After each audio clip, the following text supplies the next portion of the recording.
Honorable Minister for International Trade and Investment, Mr. Maru, Honorable Vice Minister for International Trade and Investment, senior officials from Government of PNG and other countries, fellow eminent speakers, ladies and gentlemen. A very good morning to all of you, and it's really a privilege for me to speak in this first SEZ summit in this beautiful country of PNG.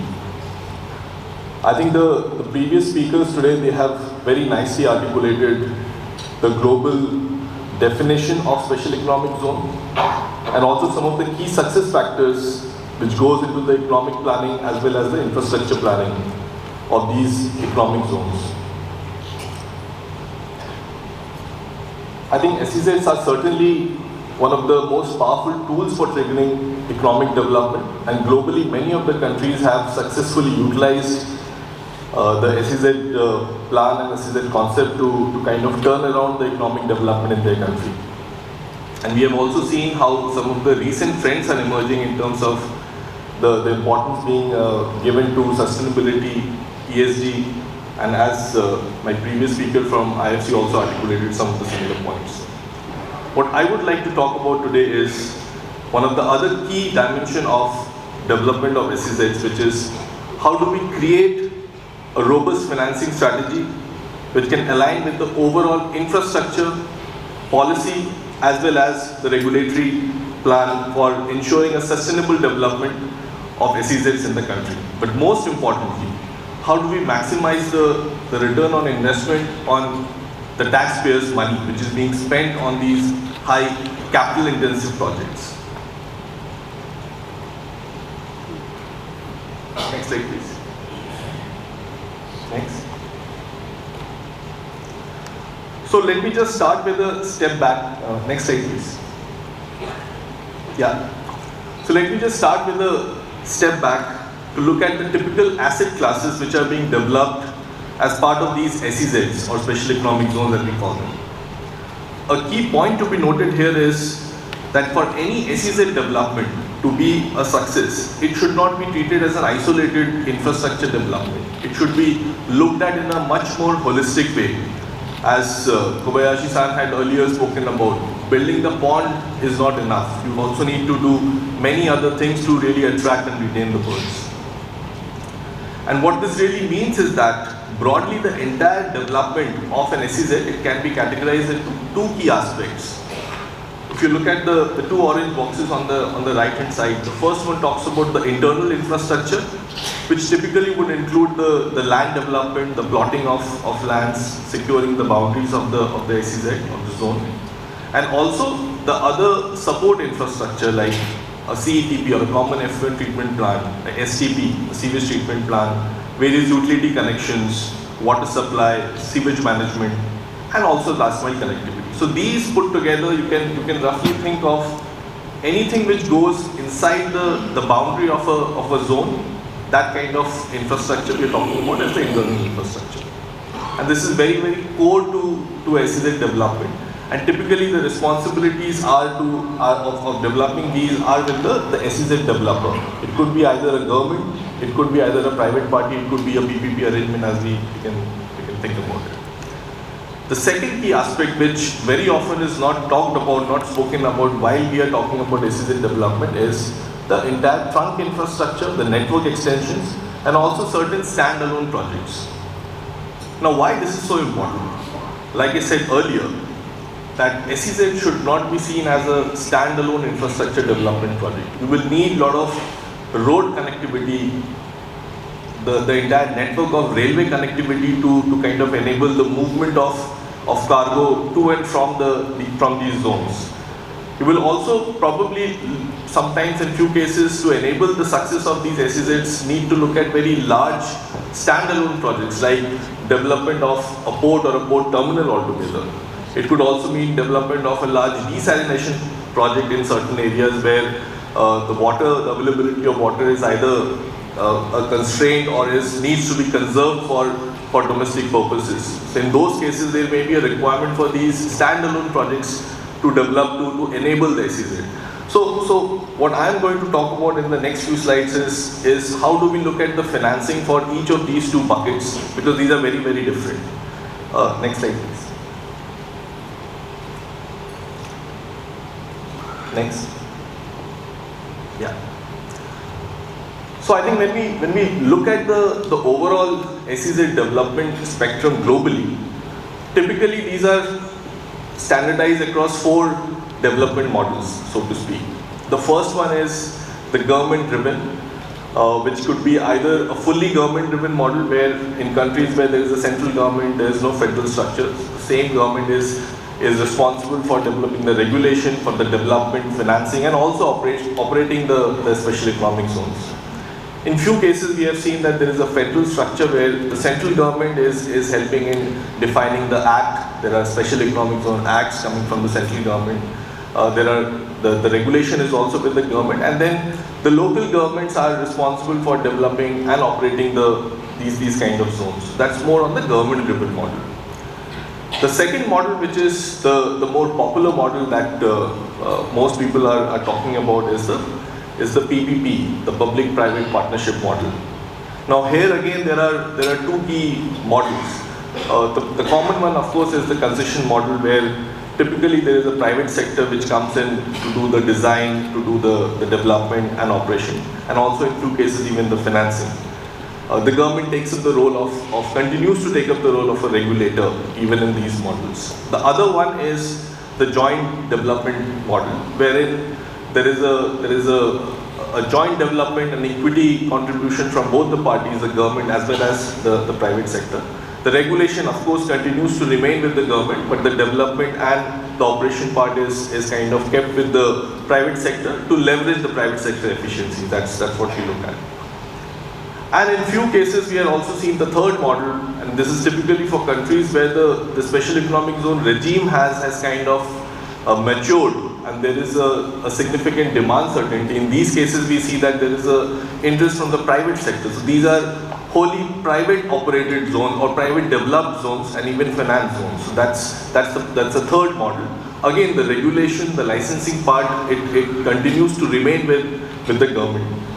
And the last one is something which is over the years is also evolving, and we'll hear from some of our colleagues from other countries, the hybrid or the B2B, the business to business or the government to government model. So this is an interesting one where one government is kind of inviting another government, another country's government to kind of leverage their resources, and also at the same time in few cases they bring the private developer from the second country to kind of develop and operate and market these special economic zones.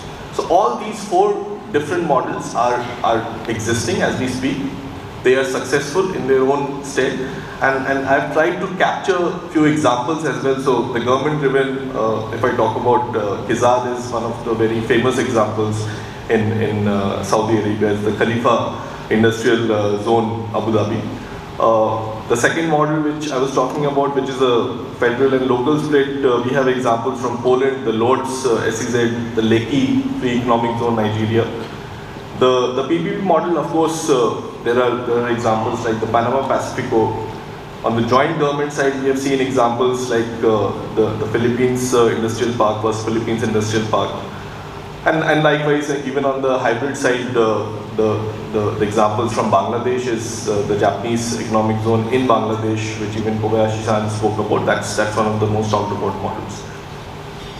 Having said that, I think as I spoke about earlier also, that the second bucket, the second model, which is the PPP, that's one of the most interesting one, because that allows you to leverage the private sector capital. It allows you to drive the market conditions, the market orientation, bring the industry knowledge and expertise from the private sector, and also drive innovation and efficiency in how these parks are being developed, operated, and the service levels are being maintained for the tenants.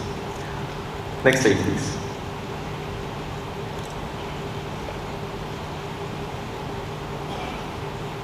Next, please. Yeah. So let me talk about the first model, the concession model, slightly in further details. And this is on your left-hand side of the slide. You will see a typical structure of a model of PPP development using as a concession agreement. The government, of course, being the regulator, and in many cases, in most cases, government is also owning the land. The situation in PNG, as I understand, is slightly different, where land ownership is typically with the private guys. But the key point here is that there is an SPV, a special purpose vehicle, which is being created, which is owned by the concessionaire. The private sector party takes on the commercial risk in terms of the entire responsibility of raising the finance, and from various sources, could be commercial banks, could be others. The entire development, operation and marketing and management of these zones rests with the private sector in the form of this SPV which is being created. And the typical sources of revenues are coming from the leasing of the land parcels to the tenants. That's what typically this infographic is depicting. Now within this model also there are various variations. I have kind of shown three which are the most popular ones. The first one is the BOT, the Build, Operate, Transfer model, where the role of government is to provide the encumbrance-free land. The financing is also in most cases given by the government, and the construction, the operation and management and the marketing responsibilities lay with the private sector. So PSP, the private sector party, is depicting in that BOT. The second variation of that is the Design, Build, Finance, Operate and Transfer, the DBFOT model as we popularly call it, where again the land responsibility of provisioning of land, encumbrance-free land, is with the government. But the financing component of such developments, in this case if you observe, it moves to the private sector. So right from financing, the design, the financing, the construction, operation, management and the marketing, all these responsibilities are taken by the private sector. So that's another variation of a PPP model. The third one, which again is seen as a lesser risk model by many of the private sector, is the OMT, or the Operate, Maintain and Transfer model, where typically the development or the financing cost is being provisioned by the government. So we can see that there could be a different combination of private sector also. So one private sector could come and do the design and construction part, and there could be a follow of another private sector which is operating and maintaining the entire park or some of the components of that park. So even that model is also prevalent. So typically, if you look at these models, the concession periods, it varies anywhere from 25 to 30 years, and now we are also seeing in few countries 49 to 50 years of concession periods, which is being given to these developers. Essentially, it is linked to the ability or the ability of the private player to repay the loans. It is linked to the maturity of the market, the demand maturity in the system, and therefore, since we all know that SEZs are long gestation infrastructure projects, so the concession periods are typically kept for a longer duration. The asset ownership at the end of the concession period, it goes back to the government. So this model is typically where governments do not want to kind of lose the ownership of the land in the long term, because intrinsic value of the land also increases, it changes. These kind of models are also very, very helpful. I think the other points I have already covered in terms of the sources of revenue, leasing being the prominent one. The concessions are focused on outputs. The service delivery or the SLAs, the service level agreements, are being signed with the private sector to ensure that these parks meet the basic minimum service level requirements which are coming from the private sector, from the tenants who are going to utilize these parks. So next slide please. So this is the second variation of the PPP model which we spoke about, which is the joint development model. This is typically, as I have tried to highlight some of the key advantages, where the control is to a large extent remains with the government, because government is also equity participant in the SPV creation. So if you look at the infographic on the left of this slide, you have equity contribution coming from both the sides, from the private sector as well as from the government sector. A government's equity contribution could be in the form of land, and typically it is in the form of land. and the cash components for development of infrastructure, typically it emanates from the private sector. The SPV as a whole is responsible for the raising of the debts, the financing mechanism of these. It will be responsible for the development, the operation, the marketing and management of these zones. The revenue model typically remains the same, which is essentially the leasing rights being accorded to the tenants, various tenants in the park. So that's broadly the structure which is there. I think the key highlights is the first one being the level of share ownership. Depending upon the share of public sector in the SPV, it varies.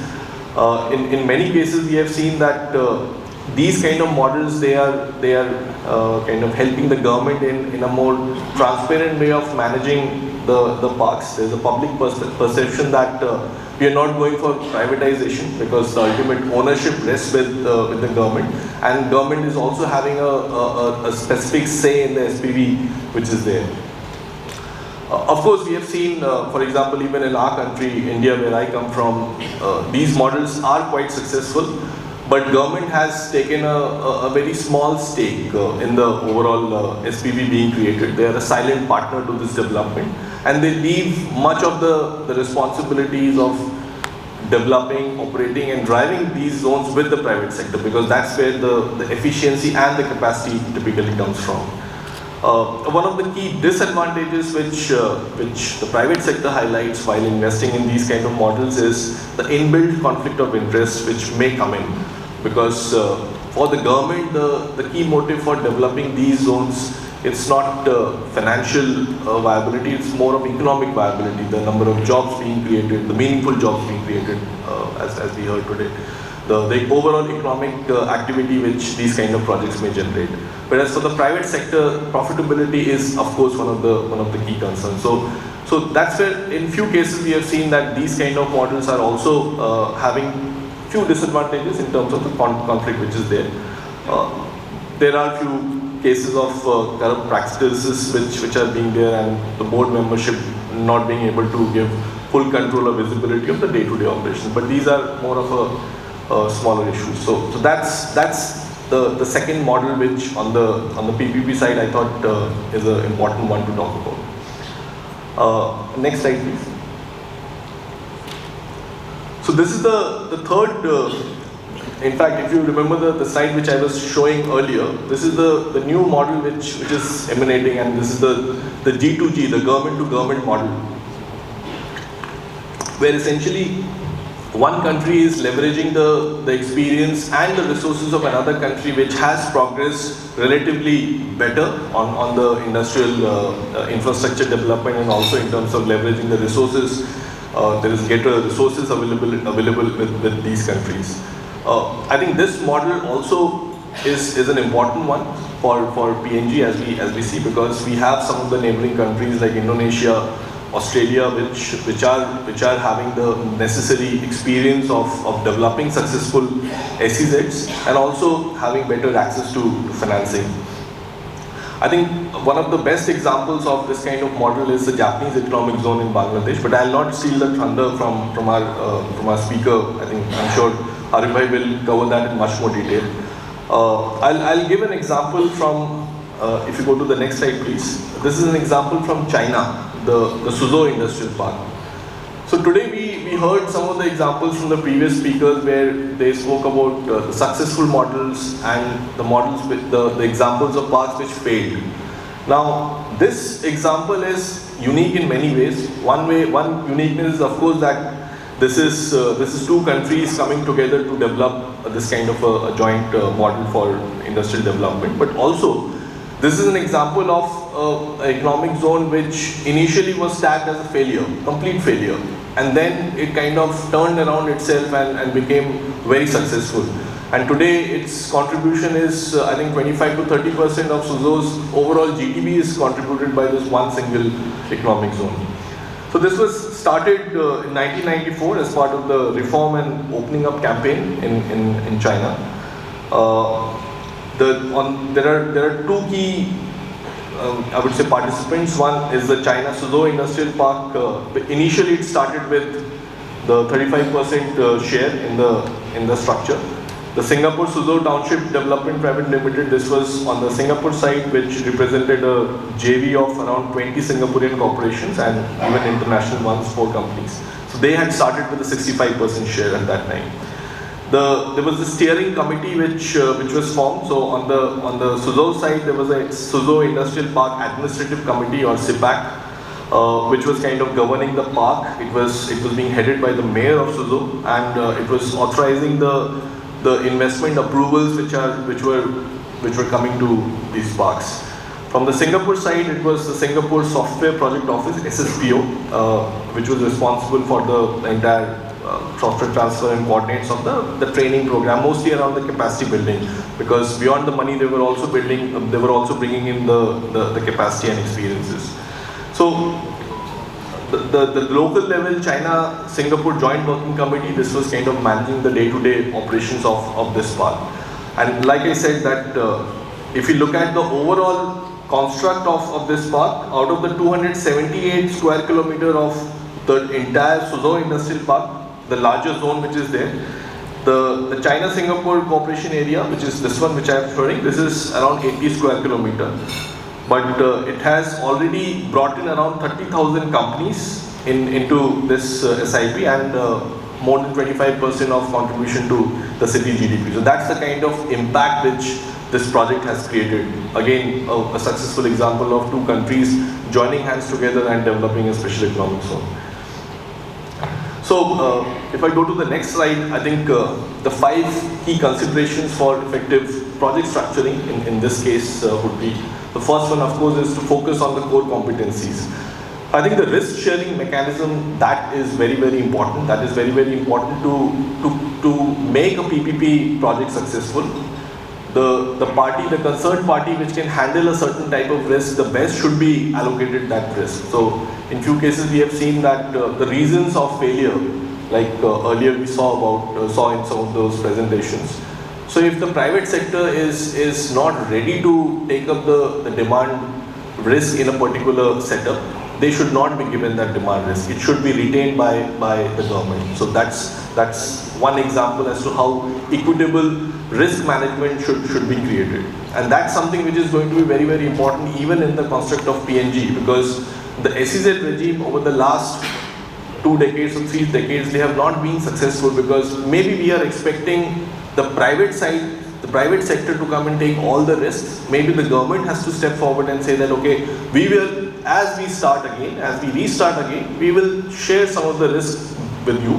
Maybe you come in and you put in the money, the financing part, you also bring in the development experience, the marketing experience, but the demand risk could be ours. So that's more on the core competency part.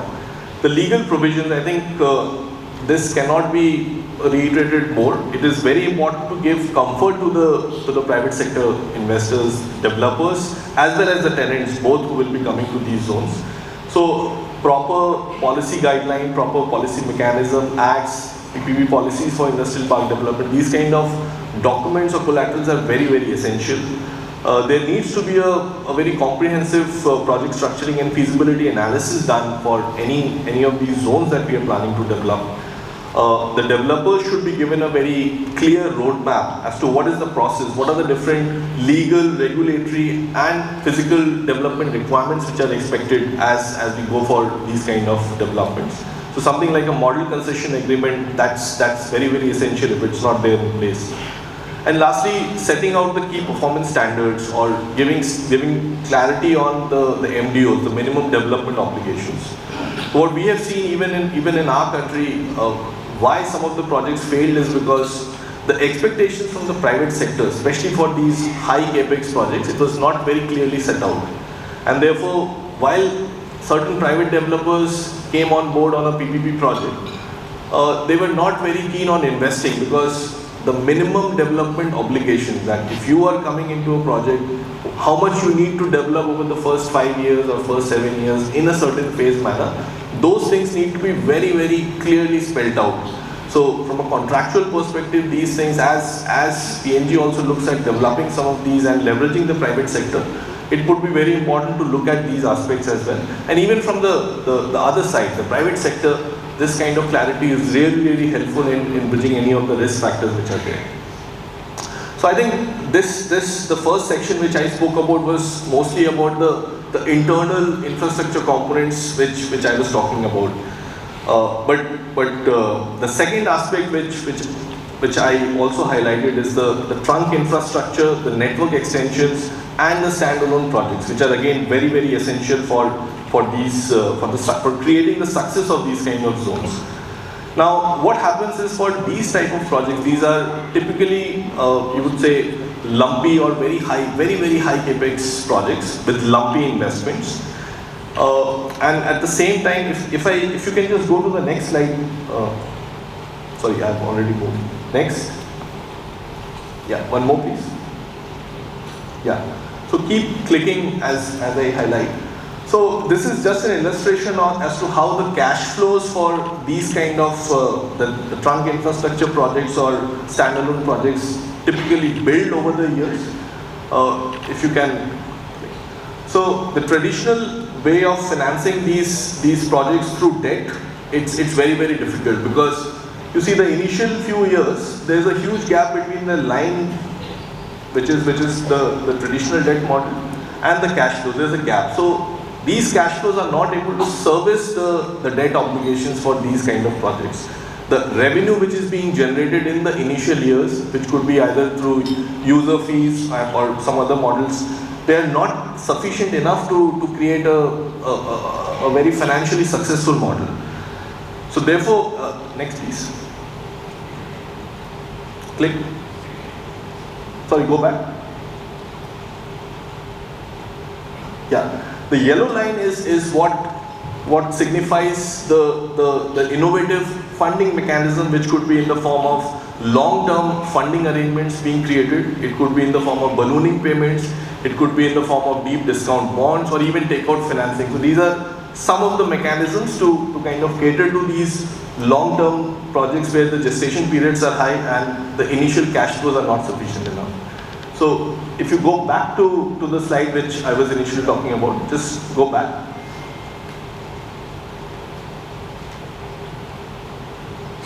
One more please. Yeah. So some of the recommended financing instruments in these cases where traditional debt is not viable, the debt service tenure could be very, very long, 25 to 30 years. The 10 to 12 year model from a commercial loan perspective, it may not be viable to service these kind of projects. So these are the kind of projects where you need a lot of multilateral long-term financing loans. You also need to look at viability gap funding for some of these projects, credit guarantee mechanisms, and even mezzanine financing with a higher moratorium period. So that's some of the models which are being prevalent and which are being used for financing of these kind of projects. Next please. Next, I think this I have already highlighted. Next. Yeah. So I think just to summarize this section, what I wanted to highlight is that the land value appreciation over the years of development of these special economic zone projects, this is very, very important. And from a standalone infrastructure, from a standalone project financing perspective, it may not look very viable. It needs to be concerned, it needs to be focused on when we are talking about developing these kind of projects. And therefore, if you look at the life cycle, it typically starts with the land buyers where there is an intrinsic land value which is attached. Now the next stage of that is when there is an increase in land value, which typically comes from the investment from the private sectors, and therefore the private buyers, they kind of benefit from this particular gain. The third stage is where the public service providers, they kind of extract the value from land value capture by providing the various public services. So a typical example of this in transit-oriented development, as we have seen, is the greater FSI being given, and the government kind of earns revenues or money out of those higher FSIs along the transit corridor. Something similar could even be replicated in the form of these developments, and this benefit ideally comes to the public service providers. And the last one, which is because of the overall economic growth which these projects will kind of create, there is a net higher tax revenues which will accrue to the government, and this is the overall increase in land value due to the population growth, economic development, economic activity, which will be accrued to the government. So that's how this entire trajectory should be viewed in the long term, and not just as a standalone SEZ infrastructure project for a certain zone. So that's something which I wanted to highlight as well. So I think I've spoken about the various models which are being used, the development models which are being used. I'll just very quickly also talk about some of the financing instruments which are relevant across the life cycle. So if you go to the next slide, one more please.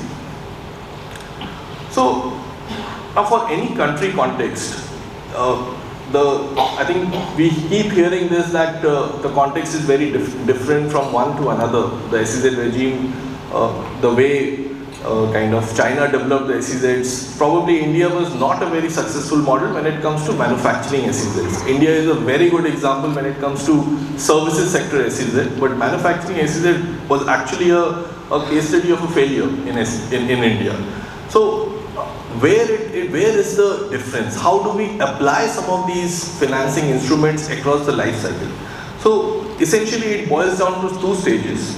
When the countries are in the initial stage of developing the entire SEZ regime, the typical financing instruments which are applicable and available are, of course, the budgetary allocation of the government itself. Then there is the long-term financing, typically from multilateral lending agencies. That's a very good option for building the initial phases of these economic zones. And also the partnerships with the other countries, the neighboring countries, which may be having those better access to financing. So these are typically the financing instruments which are very, very useful in the initial stages of SEZ development at a country level we are talking about. One can arguably say that even the private sector, the PPP mechanism which I kind of spoke about, but like I said, that the initial period when this development, this concept is evolving, private sector may not be very willing to take on the risk. They want to see the proof of the pudding. When the SEZs have kind of evolved, there is a success being created, and then the next phase of SEZ development, when more SEZs are being developed in the country, that's where another new set of financing instruments will open up. So if you go to the next slide, so this is where we see, of course, the IDA financing remains applicable even for this phase, but then you get the PPP model, the private sector financing, that really opens up. The commercial borrowing and refinancing of some of the long-term debts which were initially started with, that option also opens up. Banks are more than willing to refinance some of these projects at a very, very attractive rate. Of course, IDA financing would in any day beat the commercial bank rate, but nonetheless, this option also opens up during the next phase of SEZ growth in the country. And the latest trends is something which we are seeing in the form of the infrastructure funds, InvITs, the infrastructure investment trust, and the REITs, real estate investment trusts, and even the sustainability impact funds. So what are these exactly? So InvITs, I think, is a very, very new concept. In some of the countries we are seeing where the early stage of development was largely funded through government money or multilateral money. But now global PE funds and pension funds, they also want to be part of this journey of industrial infrastructure in these countries. So what government is doing is that they're finding a very good way of bringing these investments by breaking down these entire portfolio into smaller. It's just like a mutual fund wherein you can come and you can buy certain units without owning the entire infrastructure. So the exit also, it's a win-win situation for both the parties. So these are new age investment tools which are kind of emerging and are being very, very nicely utilized. And of course the bond market, this depends upon the bond market maturity of the country as well. But this is also one of the financing instrument which will open up in the next phase of SEZ development when there is already success being created. There's a proof of pudding that yes, this country can create a lot of success in the private sector. So I think this was next slide please. I think these are few global examples. I'll just end my presentation here. We have seen a lot of examples on the private sector, on the various financing side. These are typically utilized across these various models. So I'll just end my presentation here. Thank you so much for being such a nice audience to me. Thank you so much.